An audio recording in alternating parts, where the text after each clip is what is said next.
Assembly میں بیٹھی رہی کہ ابھی ووٹنگ ہوگی، ابھی اسپیکر صاحب تشریف لائیں گے، یہاں تک کہ رات کے 11:30 ہو گئے۔ ادھر سپریم کورٹ آف پاکستان کا اس دن ووٹنگ کروانے کا حکم تھا۔ ایک عجیب سی کیفیت پیدا ہو گئی، آدھا گھنٹہ باقی تھا اور ملکی سسٹم جو تھا وہ بالکل جمود کی شکل اختیار کر چکا تھا۔ پھر آپ نے دیکھا کہ اچانک عدالتیں کھل گئیں اور ایک وین آ کے باہر، وہ پرزنر وین آ کے کھڑی ہو گئی۔ پھر عمران خان صاحب کو پیغامات دیے گئے اور پھر جو کچھ ہوا کہ اسپیکر صاحب عمران خان صاحب کے چیمبر سے تشریف لائے اور کرسی صدارت پر وہ اسپیکر کی چیئر پر براجمان ہوتے ہی انہوں نے اعلان کر دیا کہ جی میں مستعفی ہوتا ہوں، میں عمران خان صاحب کے ساتھ وفاداری ہے میری، میں ایسا نہیں کر سکتا، لہٰذا میں استعفیٰ دیتا ہوں اور یہ چیئر ایاز صادق صاحب کے حوالے کرتا ہوں، اور وہ چل دیے۔ نتیجہ یہ ہوا کہ ایاز صادق صاحب نے اسمبلی کی کارروائی کو بڑھایا اور وہ آپ کے سامنے ڈیٹیل موجود ہے، اور دوسری طرف عمران خان صاحب رات کے 12 بجے اپنے گھر بنی گالا سدھا گئے۔ تو عمران خان صاحب یہ گیم کرائے بنا بیک ٹو دا پیویلین ہو گئے۔ یہ عمران خان صاحب کی تیسری گیند تھی۔ اب اس کرکٹ کے بے تاج بادشاہ کی چوتھی گیند کی بات کرتے ہیں۔ پھر عمران خان صاحب نے اس خفت کو مٹانے کے لیے ایک اعلان کیا کہ جی میں اسلام آباد کی طرف مارچ کروں گا، اور عمران خان صاحب اس کے لیے جلسے جلوس کرنے لگے۔ سپریم کورٹ کو انہوں نے کہا کہ جی آپ ہمیں راستہ دیں۔ ایک وقت ایسا آیا کہ سپریم کورٹ نے تھوڑا سا کام کو ڈھیلا کر لیا اور عمران خان صاحب کو یہ کہنا پڑا کہ میں یہ ڈیٹ آپ کو بعد میں دوں گا، اس لیے کہ ابھی سپریم کورٹ کی طرف سے فیصلہ نہیں آیا۔ لہذا عمران خان صاحب یہ گیند کرنے میں بھی ناکام رہے۔ یہ چوتھی گیند تھی۔ ابھی بات کرتے ہیں عمران خان صاحب کی پانچویں گیند کی، ففتھ بال۔ گاڈ نوز بیٹر کہ کرکٹ کی دنیا میں آخری گیند تو آخری ہوتی ہے، یہ پانچویں گیند کہاں سے آ گئی؟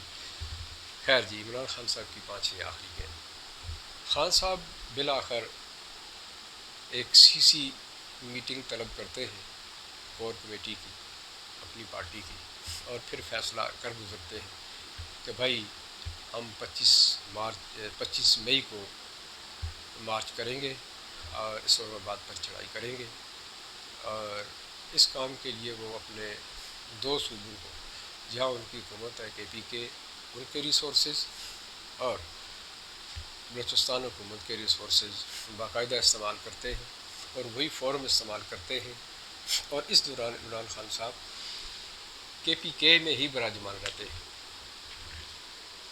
وہ اسلام آباد نہیں آتے، وہ کم و بیش 14-15 دن وہ وہاں رہے، وہیں سے ساری کارروائی وہ کر رہے تھے۔ خیر انہوں نے اپنے پروگرام کے مطابق وہاں سے مارچ کیا، اپنی لاؤ لشکر کے ساتھ، دو صوبوں کی سپورٹ کے ساتھ، اور دیکھیں ستم ظریفی مارچ کس کے لیے کر رہے ہیں، کس کے خلاف کر رہے ہیں؟ فیڈرل گورنمنٹ کے خلاف، اور مارچ کس جگہ کے لیے کر رہے ہیں؟ دارالحکومت اسلام آباد کی طرف۔ تو سامنے محترم ملک پاکستان کی 4 اکائیاں، 4 صوبے، 2 صوبوں کی ریسورسز، ایکس وزیر اعظم، اور مارچ کر رہا ہے دارالحکومت پر۔ عجیب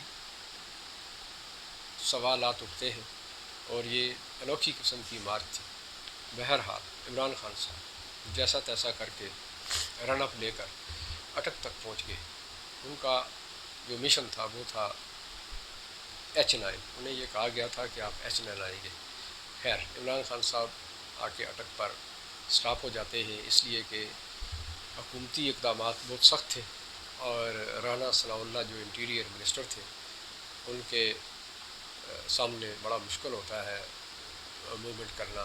بہرحال ان کی اسٹریٹجی بڑی اچھی تھی، اور یہ ہوا کہ وہ وہیں سٹاپ ہو گئے، اور یہ گیند بھی عمران خان صاحب نہ کر سکے، یہ آخری گیند ثابت نہ ہوئی۔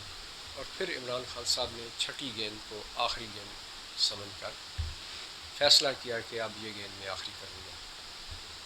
پھر ہوتا یہ ہے کہ سپریم کورٹ آف پاکستان اس میں انٹروین کرتی ہے، راستہ دے دیتی ہے اور کچھ ٹرمز اینڈ کنڈیشن مقرر کر دیتی ہے، اور وکٹ جہاں عمران خان صاحب نے آ کے آخری گیند کرنی ہے وہ H9 کا وینیو ہوتا ہے، جبکہ ڈی چوک سے وکٹ اکھاڑ دی جاتی ہے۔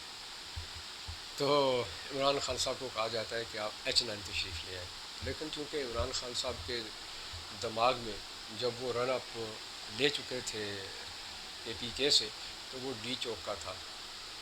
جب وہ ان کا رن اپ آدھا ہوا تو وینیو چینج ہو گیا اور وہ H9 ہو گیا، لیکن جب سپریم کورٹ نے یہ کہا کہ آپ H9 تشریف لائیں، فیصلہ ان تک پہنچتا ہے، تو وہ اپنے فارورز کو کہتے ہیں کہ بھائی آپ لوگ جتنے بھی ہیں، عمران خان صاحب نے یہ اعلان کیا کہ جی سپریم کورٹ نے ہمیں حکم دے دیا ہے، اجازت دے دی ہے اور ہم ڈی چوک میں جائیں گے، آپ میرے ساتھ سب لوگ ڈی چوک آئیں، میں بھی ڈی چوک پہنچ رہا ہوں۔ لہٰذا وہ تمام لوگ جو پروٹیسٹر تھے ڈی چوک میں چلے گئے۔ ایک طرف تو سپریم کورٹ آف پاکستان کے حکم کی دھجیاں اڑا دی گئی، اور دوسری طرف عمران خان صاحب اپنے نشے میں وہ رن اپ، اگرچہ ایک دفعہ وہ ردم ان کا ٹوٹ چکا تھا لیکن پھر بھی وہ ڈی چوک پہنچے۔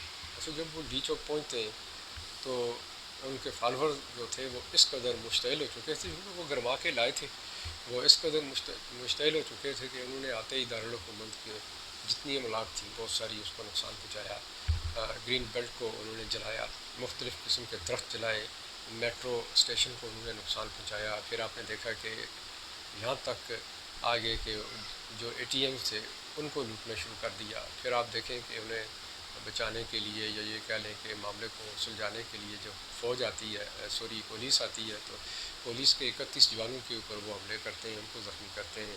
بہرحال جب اس طرح کی سچویشن ہوتی ہے، عمران خان صاحب کے بس سے باہر ہو جاتا ہے، تو عمران خان صاحب پھر اعلان کرتے ہیں کہ بھائی ہم اب واپس جا رہے ہیں، اس کو ختم کرتے ہیں۔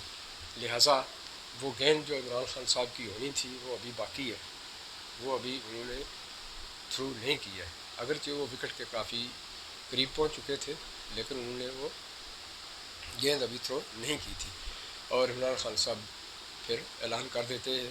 اس طرح عمران خان صاحب جو ہے نا وہ یہ گیند بھی نہیں کروا پاتے اور عمران خان صاحب واپس چلے جاتے ہیں۔ اس طرح عمران خان صاحب کی ایک آخری گیند 6 گیندوں پر مشتمل آخری گیند ثابت ہوتی ہے، گویا وہ پورا اوور لے جاتے ہیں لیکن وہ آخری گیند نہیں کر پاتے، جاتے جاتے یہ کہہ دیتے ہیں، کیونکہ لفظ 6 بڑا ان کو یاد ہے کہ کرکٹ میں ظاہر ہے 6 گیندیں ہوتی ہیں، تو ساری زندگی وہ یہ گیندیں گنتے رہے، 1 2 3 4 5 6، تو 6 سے آگے کی ان کی گنتی فیل ہو جاتی ہے۔